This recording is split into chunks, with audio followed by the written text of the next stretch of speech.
Akkam jirtu kabajamoo daawwattoota Araarsa Mul'isaa Miidiyaa.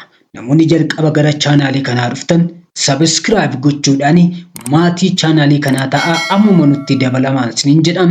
Egaan guyyaa har'aa kana immoo mammaaksa afaan Oromoo kutaa 11ffaa qabadhee isiniif dhiyaadheetan jira. Mammaaksi afaan Oromoo kutaa 11ffaa bashannansiisaa bohaarsaaf barsiisaadha. Kanaaf namoonni haaraa taatan akkuma jalqaba isiniin jedhe sabiskiraayib gochuudhaan asirraa wantoota maxxanfaman daawwadhaan isiniin jedha. Egaan namoonni immoo kanaan dura sabiskiraayib gootan laayik koomentii gochuu hin dagatina. Kallattiidhumaan gara mammaaksa qabadhee dhiyaadheettan sin dabarsa na duukaa bu'a. Tokko sodaa abjuu irriban dhiisanii. 2 bishaan darbee in waraabanii. 3 gara laafettiin obboleettii obboleessaaf ulfoofti. 4 gowwaan dhungoo hin beekne furriin nama balleessa. 5 hiyyeessi liqii ofirraa hin qabne sooressa caala.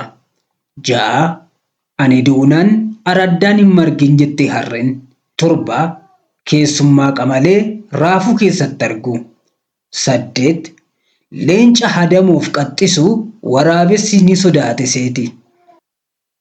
9 lukkuun lafa haatee haalbeettiin qalamtu baafti. 10 teessuma baduurraa eessuma baduu wayyaa.